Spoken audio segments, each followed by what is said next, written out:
Our dream is to circumnavigate the globe.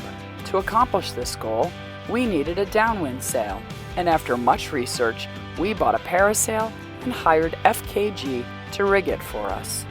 Having fun? Yes. All right, you're the man. Looking good up there? Yeah. Oh yeah. Oh baby! Good job out there. It's beautiful. Babe, man, feel how heavy that thing is. It better be heavy for what it costs. Good gracious. The rigging crew at FKG installed 2 winches and 3 blocks, and they even taught us how to service our winches. And then here you can see that you can change the self-tailor. You see? Okay. Twist it. Got it. And then this turns. We found this winch class to be invaluable for not only learning how to properly maintain our own winches, but also how they function. Wouter was an excellent teacher, testing our understanding by asking us to put the winch back together again. Wouter also installed a new block on the mast with Manel rivets and a custom wedge to ensure our parasail would have a strong connection to the mast. We had heard from cruising friends that factory-installed blocks had ripped out of masts due to the force of the sail. Great. So here we are at long last, taking out our OXLEY sail. Oh, that's awesome, Pappy. Thank you so much. Okay, sir. Bless. Thanks. You too, buddy. Yeah, man. It's an exciting day. We've received our parasailer, and Brown is going to open it with a box cutter and hopefully doesn't cut the sail.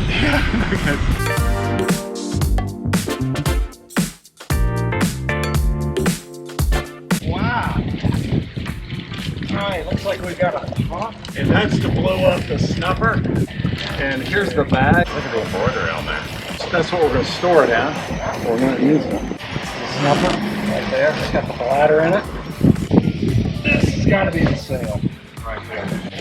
Alright, that's it, guys. So we're going to be hooking this thing up to our rigging that we put on, and we're going to be sailing this thing in a few days. Today is an exciting day. We're headed out to the bay, and then Wouter from FKG is going to come and join us, and we are going to put the parasail up and learn how to sail with the parasail. But we are about 20 minutes away from the opening of the bridge, and so we've got to just kind of hang out here.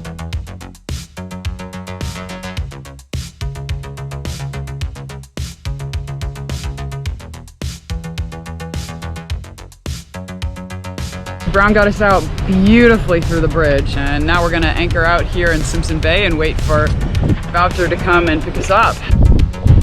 It's a big day. It's time to run the spinnaker, sweetie. Hey guys!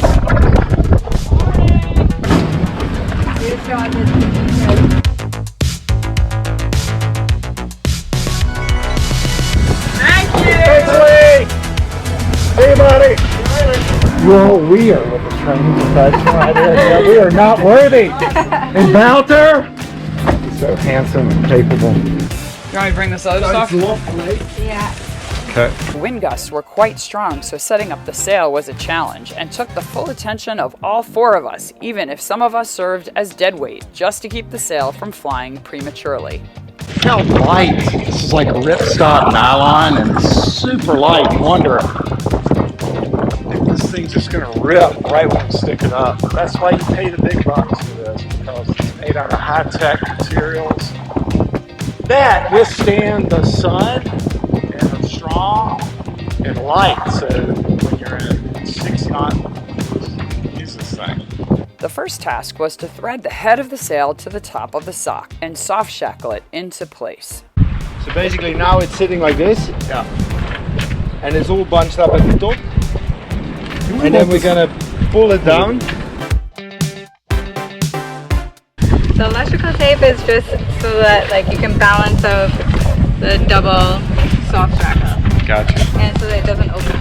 Because that's 3 bridles. It's just 2. Is that good? 3 bridles versus 2. This is so much better like Really? this. Yeah. There's no. Is it like Wouter good? We always want the bridle on the inside. So basically we have to turn the head so the bridle comes on the inside. The understanding is now if we would hoist it, that bridle is on the outside of the sail. It took a long time to pull the sock over the sail. The wind gusts only served to make it more of a challenge. But eventually we were able to move on to securing the blocks and attaching the spinnaker halyard and sheets. Hold on, I'm on it. Yeah, it's okay, I don't need them. Just stay on it. That's cool.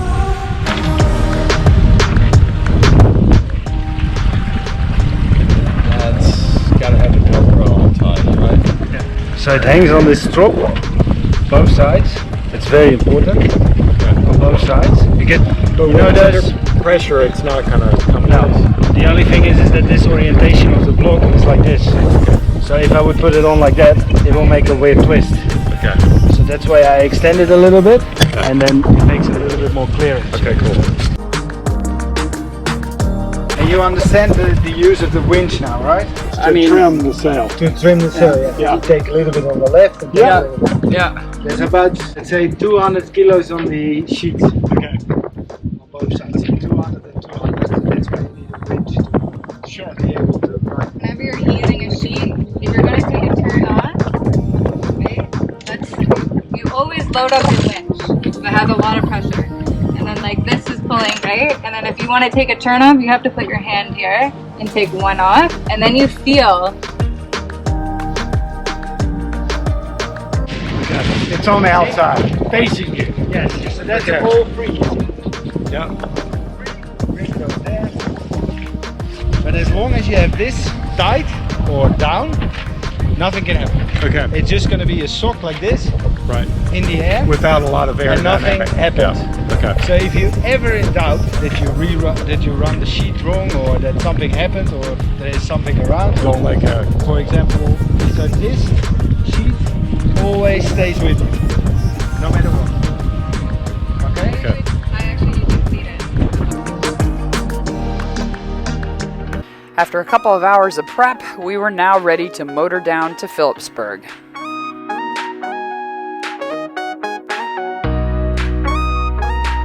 How fast do you think we'll go with this parasail downwind? Wouter says 13. Kelsey does not have as much faith in us. She says 8 to 9. After turning downwind, we hoisted the sock and then let the parasail fly for the first time. Wow, she is a beautiful sail and so much bigger than we anticipated.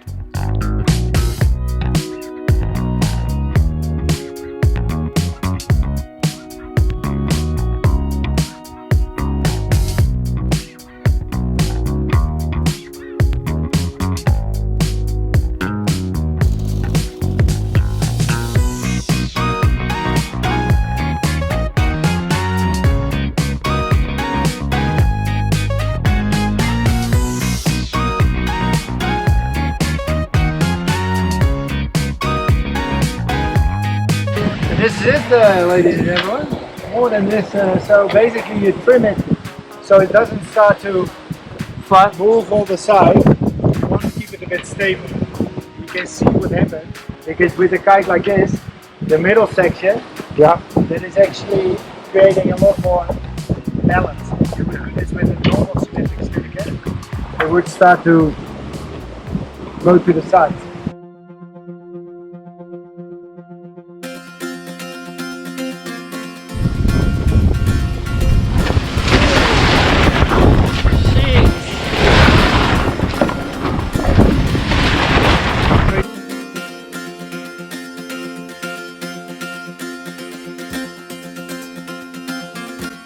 The boat flew back to Simpson Bay, and in no time we pulled in the sail. Then we learned how to store it properly in its bag and put all of its components away. What I realized is that you can't put the donut In the bag. in the bag. Yeah, you have to deflate it. A sail into a bag, like a spinnaker sail, you have to start with the belly. And then you just always want to check all your lines and make sure that they're like running smoothly.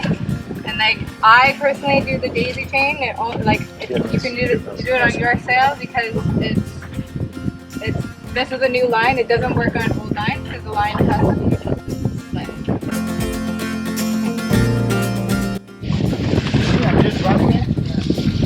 So the nautical term is, I don't have a clue. Is that a nautical term? You see, so now you put it up, put it up like this. Yep. So we take already one twist time. Then with the right. We are headed back into the lagoon with Captain Brown at the helm. It was a fantastic few hours out on the water, and getting to see our parasail fly for the first time was amazing and took us one step closer to fulfilling our dream. We are really thankful for Kelsey and Wouter and all of their help and instruction for teaching us how to fly the parasail.